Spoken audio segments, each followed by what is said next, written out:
আমি এখন জেলখানায় বন্দি। আমি বন্দি কারাগারে।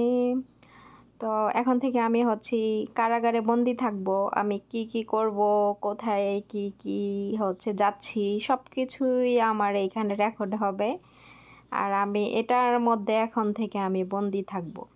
তো এই যে রান্নাঘরেরটা শেয়ার করলাম, এটা হচ্ছে রান্নাঘরের যে ক্যামেরা লাগাইছে এটা।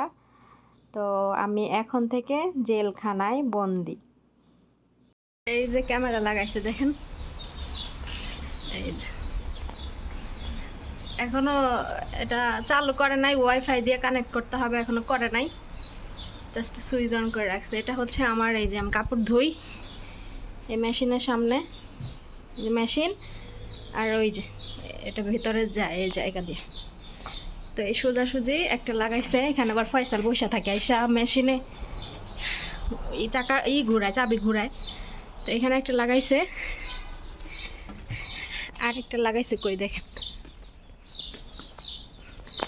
এখানে দেয় নাই, এখানে একটা দেওয়ার ছিল, দেয় নাই, লাগাইছে কি ওইখানে।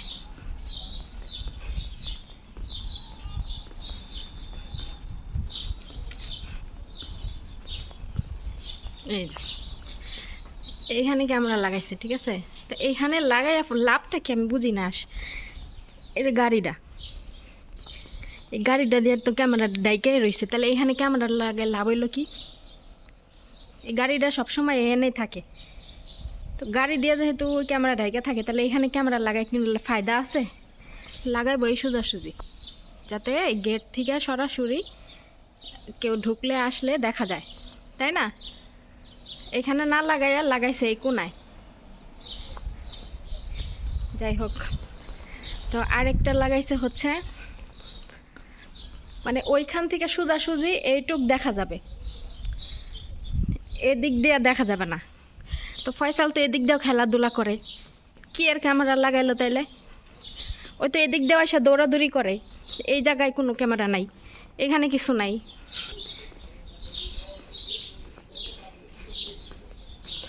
যেহেতু ওনার এতই সেফটি দরকার ওনার ছেলের, হ্যাঁ, তাহলে ওনার প্রতিটা কোনায় কোনায় ক্যামেরা লাগানো দরকার। উনি কোথায় কোথায় ক্যামেরা লাগাইছে এখানে।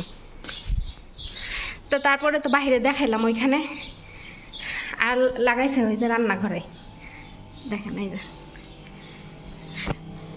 যে এখানে লাগাইছে, এটা দেখাইছি একবার। তা এখান থেকে সোজা এই পর্যন্ত দেখা যাবে, এই কোনা পর্যন্ত দেখা যাবে। আর ফয়সাল বসে থাকে ওইখানে, লাভ হইলো কি বুঝলাম না।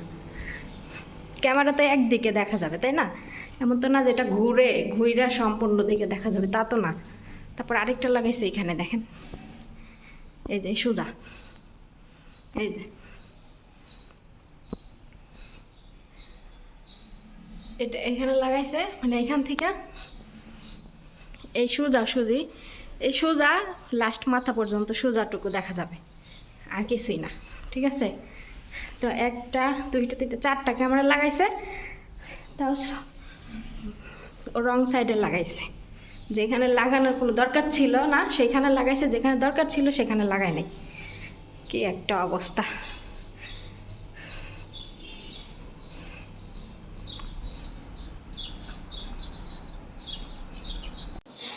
আমি হচ্ছে মেশিনে কাপড় দিয়েছি ধুইতে, তো ওইদিকে কাপড় দেওয়া হচ্ছে। আমি আবার ম্যাডামের রুম পরিষ্কার করব, রুম পরিষ্কার করছি, আর একটু কাজ বাকি আছে। ফয়সাল ওয়াশরুমে গেছে, এর জন্য কাজ করতে পারলাম না।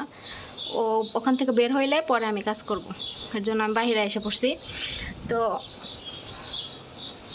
ম্যাডাম হয়তো বাসায় আসলে আমার সাথে ঝগড়া লাগে নাকি কে জানে। মানে সপ্তাহে 2 দিন ছুটি, শুক্র শনি 2 দিন ছুটি থাকে ওনার মেয়েদের স্কুল।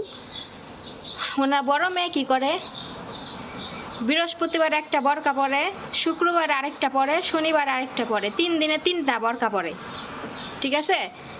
অথচ এই বরকা পরে শুধু গাড়িতে বসে থাকে। ওরা গাড়িতে বসে খাবার টাবার অর্ডার করে, গাড়িতে বসে থাকে, ওইখানে খাবার দেওয়া যায়, গাড়ি থেকে নামতেও হয় না, ঠিক আছে। তাহলে একটা বরকা শুধু বাইরে যাইবো, গাড়িতে বসে থাকবো, আর আইসাই কি ময়লা হয়ে যায় বলেন তো? 3 দিনে 3টা বরকা পরে। তো আমি আবার ওদের একটা জিনিস একবার দুইবার দেখলে বলি না, আমি অনেক দিন দেখা বলি।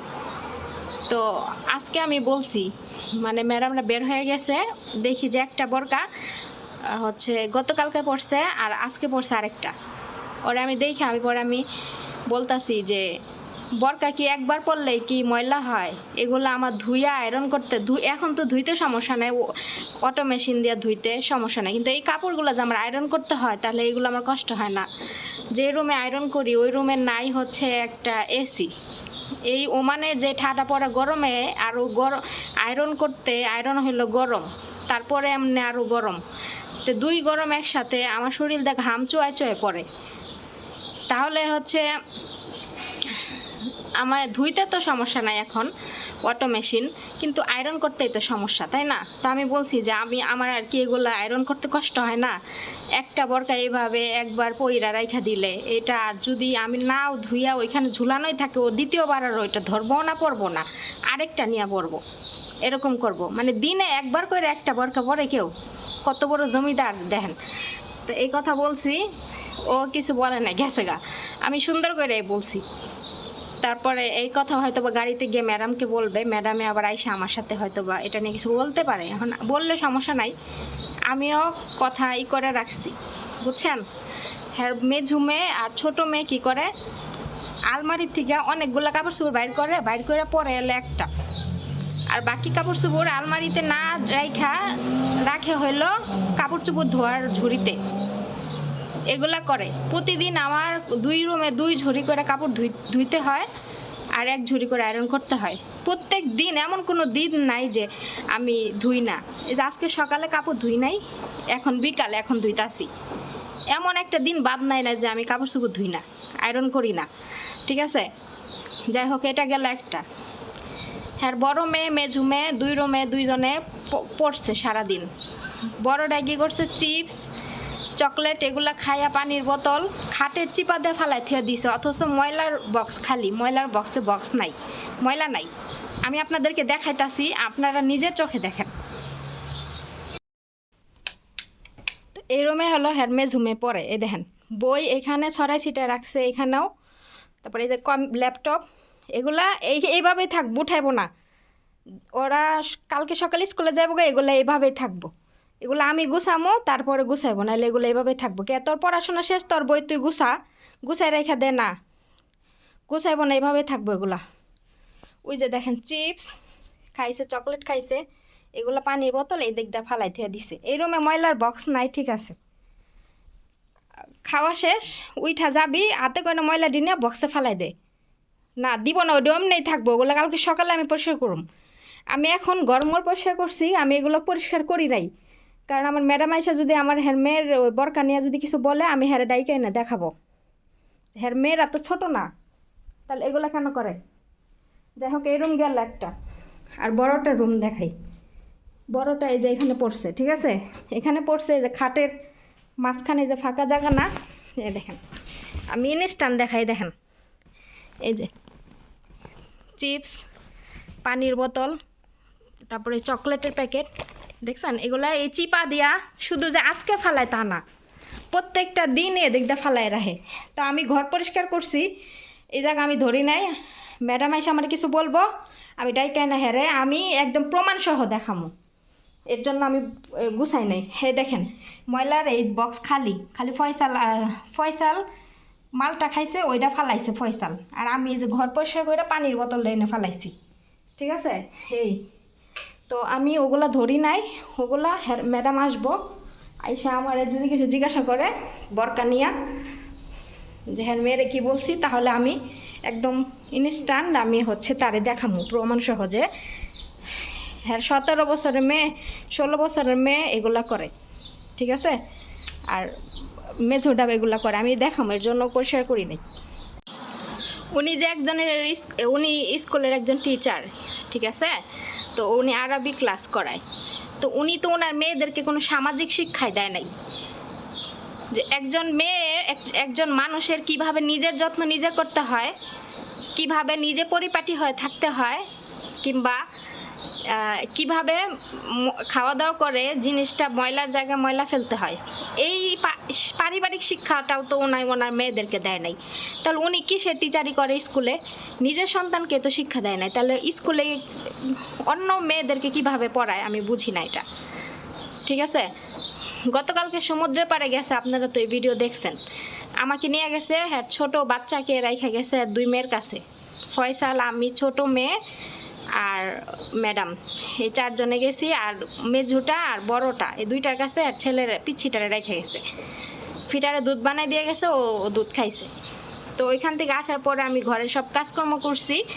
তো ওদের মাথার চুল আশ্রয় বান্ধা দিতে আমার মনে নাই, কারণ এমনি বাসায় আসছি দেরি কইরা, আবার সব কাজকর্ম করে আমারও খুব খারাপ লেগে গেছে। বাহির থেকে ঘুরে এসে আবার ওই হাতেই কাজ করা আমারও মানে অস্থির লেগে গেছিলো। এর জন্য আমি ওদের চুল যে আশ্রয় বান্ধা দিব ওইটা আমার মনে ছিল না। তো গতকালকে আমি চুল বান্ধা দেই নাই, একটাও চুল হাত দেওয়া ধরে নাই। পিচ্ছিটার কথা বাদ দিলাম, বড় 2টা তো বড়, তাদের ওরা কি চিরুনি দিয়ে নিজেদের চুলটা নিজের আশ্রয় বাঁধতে পারে না? আসলে ওরা কি সৌন্দর্য বুঝে না? নিজেদের সৌন্দর্য নিজেরা বুঝে না? আজকে আমি সকালে ওদের চুল বাঁধতে গেছি, দেখি কি আমি বৃহস্পতিবারে ওদেরকে যেভাবে স্কুলে যায় সকালে যেভাবে চুল বান্ধা দিয়েছি ঠিক সেভাবে চুল বান্ধা। হ্যাঁ, আর চুল দিয়ে ভাবসা গন্ধ, মানে কতদিন ধরে চুলে শ্যাম্পু করে না, 1 মাস ওভার হয়ে গেছে চুলে শ্যাম্পু করে না। তো কী কমো, এইভাবে এইগুলা হইলো আমার ম্যাডামে দেখে। এই যে হ্যার মেয়েদেরকে নিয়ে বসে থাকে ড্রয়িং রুমে, দেখে না যে মেয়েদের চুলগুলো কাওয়ার বাসা হয়ে রইছে, চুলগুলো এলোমেলো হয়ে রইছে, চুলগুলো ওরা বাঁধে নাই। হ্যাঁ হ্যার মেয়েরে, বড় 2 মেয়েরে বলতে পারে না যা ওয়াশরুমে চিরুনি নিয়া চুল বাঁধায় গা, বলবো না? আচ্ছা, নিজের চুল নিজে আশ্রয় বাঁধতে কি কষ্ট লাগে বলেন তো? চিরুনিটাও ঠিক মতো হাত দিয়ে ধরতে পারে না, বুঝেন? তো আমি এই সব কাজ সামলাই আবার ওদের চুল বাঁধা দিই, আবার হ্যারি স্কুলের চা বানাই দিতে হবে আমার, আবার আমার কফিলে স্কুলে তার ডিউটিতে সে তার অফিসে ডাল রান্না করে নিয়ে যাবে, এগুলো ভিজায় রাখছি, সকালে উঠে আবার ডাল রান্না করে দিতে হবে। কত ঝামেলা। এখন অনেকে এসে বলতে পারেন যে আপনি এত কিছু বলেন, তাহলে চলে যান। চলে যাওয়াটাই কি সব কিছু? আমি আপনাদের সাথে শেয়ার করি এগুলা, যে আসলে ওদের জীবনযাপন কেমন, ওদের কতটা যে করুণভাবে জীবনযাপন করে ওনারা। রাস্তার ফকির ওদের সাথে ওদের থেকে ভালো জীবনযাপন করে। ঠিক আছে, রাস্তার ফকির যাদের হাত আমাদের দেশে যে প্রতিবন্ধী বোবা হাত নাই, এরা পা দিয়াও নিজের খাবার নিজেরা খাওয়ার চেষ্টা করে, পা দিয়া কাজ করার চেষ্টা করে। আর আল্লাহ এদের হাত পা দিয়া সব কিছু দিয়ে বানাইছে, কিন্তু ওই রকম করে নাই।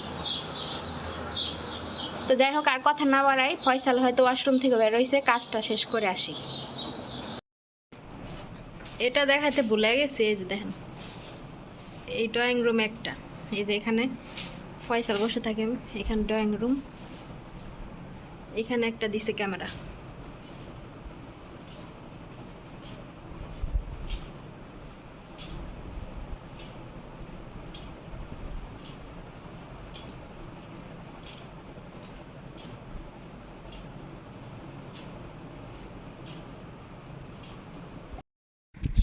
বাচ্চার জন্য ওই যে ট্রলি গাড়ি আনছে।